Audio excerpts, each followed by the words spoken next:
Assalamualaikum warahmatullahi wabarakatuh. Saya Siska Hidayati dengan NIM 203141168 dari kelas PGMI 2F. Di sini saya akan menjelaskan materi tentang pendekatan behavioral dalam bimbingan konseling. Sebelum saya ke materi, saya akan memberikan motivasi yang berbunyi, orang-orang yang berhenti belajar akan menjadi budak dari masa lalu. Sementara orang-orang yang masih terus belajar akan menjadi raja di masa depan. Behavioral adalah suatu pandangan ilmiah tentang tingkah laku manusia. Tingkah laku yang dimaksud adalah perbuatan yang ditampilkan oleh setiap individu tersebut. Tujuan pendekatan behavioral ada 3. Yang pertama, untuk memodifikasi tingkah laku yang tidak diinginkan sehingga menekankan pada kebiasaan tingkah laku yang baru. 2. Untuk mengubah dan menghapus perilaku yang buruk dengan menggunakan cara belajar yang baru yang lebih sesuai dan dikehendaki. Yang ketiga adalah membentuk sikap asertif.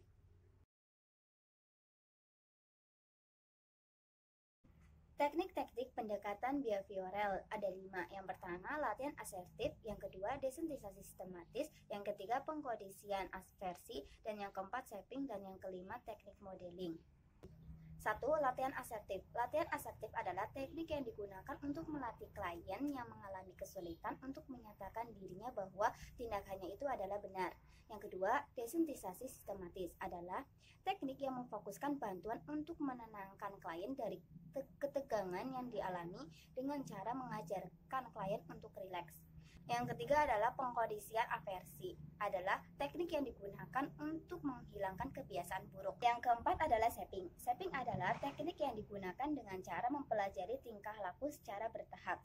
Yang kelima adalah teknik modeling. Teknik modeling adalah teknik yang digunakan untuk membentuk tingkah laku baru pada klien dan memperkuat tingkah laku yang sudah terbentuk.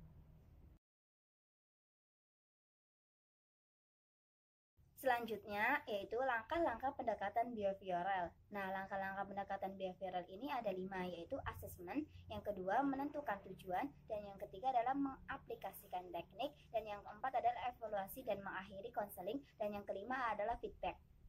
1. Assessment. Assessment adalah tahap yang bertujuan untuk menentukan apa yang dilakukan oleh konseli pada saat itu. Dan yang kedua adalah menentukan tujuan. Menentukan tujuan adalah merumuskan masalah pada konseling yang pada langkah asesmen sudah ditentukan tujuannya yang ingin dicapai. Yang ketiga adalah mengaplikasikan teknik. Mengaplikasikan teknik adalah suatu yang menentukan teknik yang akan dilakukan dalam pelaksanaan konseling behavioral dalam rangka mencapai perubahan perilaku. Yang keempat adalah evaluasi dan mengakhiri konseling.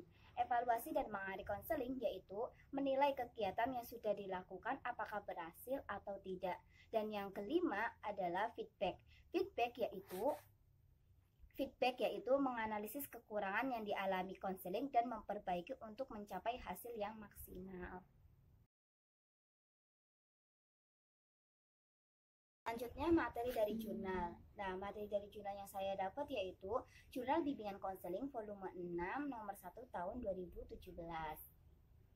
Materinya yaitu proses konseling behavioral dapat berjalan dengan lancar sesuai dengan tujuan yang diharapkan apabila dalam pelaksanaannya tidak hanya melibatkan konselor, tetapi melainkan juga melibatkan si konselingnya. Selain itu, pemilihan teknik yang tepat juga memiliki posisi penting terhadap keberhasilan konseling.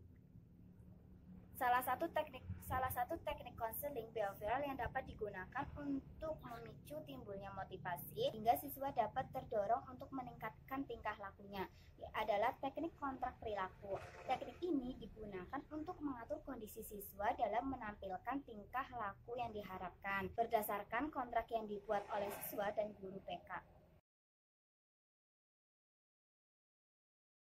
Kesimpulan dari materi yang saya jelaskan yaitu bahwa behavioral adalah suatu pandangan ilmiah tentang tingkah laku manusia. Tingkah laku yang dimaksud adalah perbuatan yang ditampilkan oleh setiap individu.